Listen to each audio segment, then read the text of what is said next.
राधे राधे दोस्तों, आइए माघ माह महत्तम अध्याय 2 शुरू करते हैं।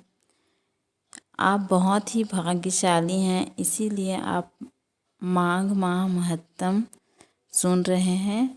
भगवान विष्णु जी के प्रिय लोग ही इस महत्तम को सुनते हैं।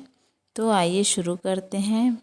मंगलकारी देव तुम मंगल करो गणेश, जय वंदन तुम्हारे करें काटो सबका क्लेश, जय श्री गणेशाय नमः। तो आइए अध्याय 2 प्रारंभ करते हैं। राजा के मीठे वचन सुनकर तपस्वी कहने लगे, हे राजन, भगवान सूर्य बहुत शीघ्र उदय होने वाले हैं, इसलिए यह समय हमारे लिए स्नान का है, कथा का नहीं।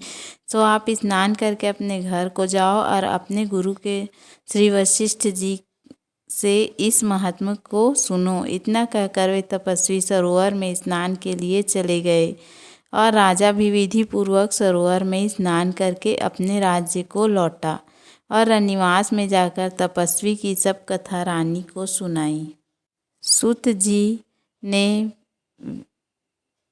व्यास देव से पूछा, हे गुरुदेव कृपया बताएं, राजा दिलीप ने अपने गुरु वशिष्ठ जी से क्या प्रश्न किया और उन्होंने क्या उत्तर दिया, सो सब मुझे कहें। व्यास जी कहने लगे, हे सूत जी, राजा दिलीप ने रात्रि को सुख से सोकर प्रातः ही अपने गुरु वशिष्ठ जी के पास जाकर उनके चरणों को छूकर प्रणाम करके तपस्वी के बताए हुए प्रश्नों को अति नम्रता से पूछा और कहा, गुरु जी, आपने हमेशा मेरा मार्गदर्शन किया है। मुझे अपने आदर, आचार, दंड नीति, राज्य, धर्म, चारों वर्णों के चारों आश्रमों की क्रियाओं और दान और उसके विधान, यज्ञ और उनकी विधियाँ, व्रत, उनकी प्रतिष्ठा तथा भगवान विष्णु की आराधना अनेक प्रकार से तथा विस्तार पूर्वक बतलाइए। अब मैं आपसे माघ मास के महात्म को सुनना चाहता हूँ। सो हे तपोधना, नियम पूर्वक इसकी विधि समझाइए। गुरु वशिष्ठ जी कहने लगे, हे राजन, तुमने दोनों लोकों के कल्याणकारी वनवासी तथा गृहस्थियों के अंतःकरण को पवित्र करने वाले माघ मास के स्नान का बहुत सुंदर प्रश्न पूछा है।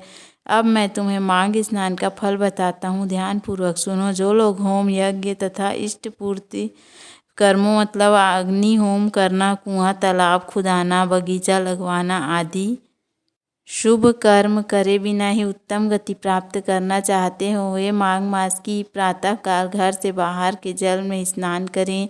मकर राशि के सूर्य के आने पर माघ मास में स्नान का फल गौ, भूमि, तिल, वस्त्र, स्वर्ण, अन्न, घोड़ा आदि दानों तथा चंद्रायण और विभिन्न व्रतों आदि से भी अधिक होता है। वैशाख में जल और अन्न का दान उत्तम है। कार्तिक में तपस्या और पूजा की प्रधानता है और माघ में जप, होम और दान, ये 3 बातें विशेष हैं। जिन लोगों ने माघ में प्रातः स्नान, नाना प्रकार का दान और भगवान विष्णु का स्रोत का पाठ किया, वे ही नित्य दिव्य धाम में आनंद पूर्वक निवास करते हैं। अपनी किसी प्रिय वस्तु के त्याग और माघ के नियमों के पालन से साधक अपने पूर्व जन्म के पापों का अंत करके अधर्म की जड़ काट देता है। माघ में स्नान करने वाला पुरुष राजा और मुक्ति के मार्ग को जानने वाला होता है। दिव्य दृष्टि वाले महात्माओं ने कहा है कि जो मनुष्य माघ मास में सकाम तथा भगवान के निमित्त नियम पूर्वक स्नान करता है, वह अनंत फल वाला होता है। उसको शरीर की शुद्धि, प्रीति, ऐश्वर्य तथा चारों प्रकार के फलों की प्राप्ति होती है। अदिति ने 12 वर्ष तक मकर संक्रांति में अन्न त्याग कर स्नान किया। इससे तीनों लोकों का उज्ज्वल करने वाला 12 पुत्र उत्पन्न हुए। माघ में स्नान करने से ही रोहिणी, सुभागा, अरुंधति दानशीलता हुई और इंद्राणी के समान रूपवती होकर प्रसिद्ध हुई। जो माघ मास में स्नान करते हैं तथा देवताओं के पूजन में तत्पर रहते हैं, उनको सुंदर स्थान, हाथी और घोड़ों की सवारी तथा दान देने के लिए धन प्राप्त होता है। अतिथियों से उनका घर भरा रहता है।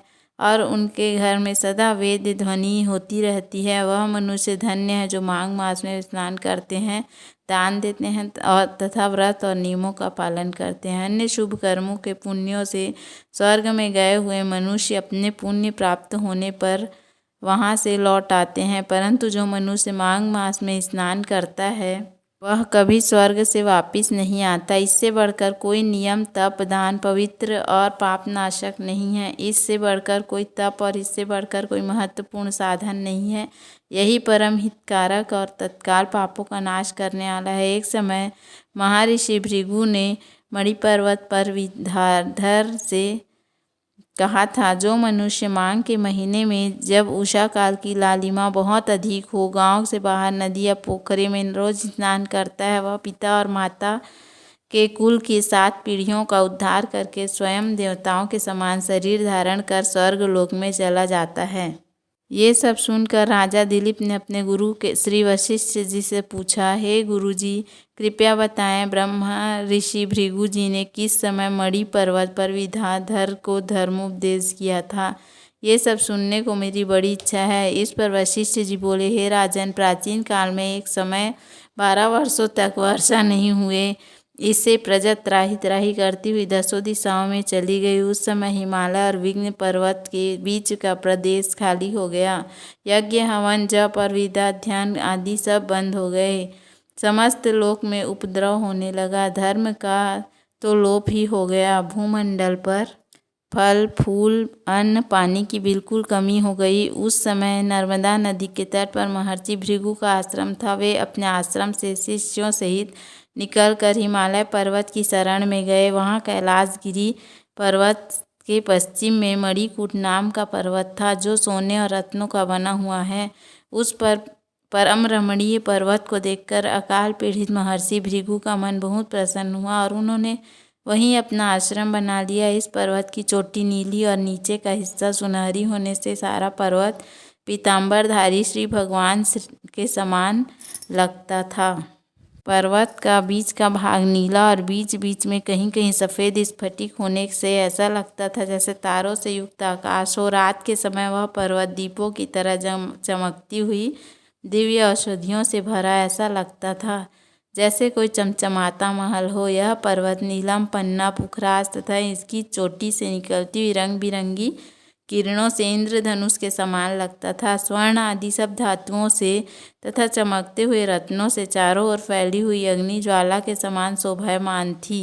माघ माह महत्तम अध्याय द्वितीय समाप्त। तीसरा अध्याय हम कल सुनेंगे। तो उम्मीद है आपको हमारी कथा पसंद आई होगी। यदि हमारा वीडियो पसंद आए तो वीडियो को लाइक करें, चैनल को सब्सक्राइब करें। धन्यवाद। राधे राधे।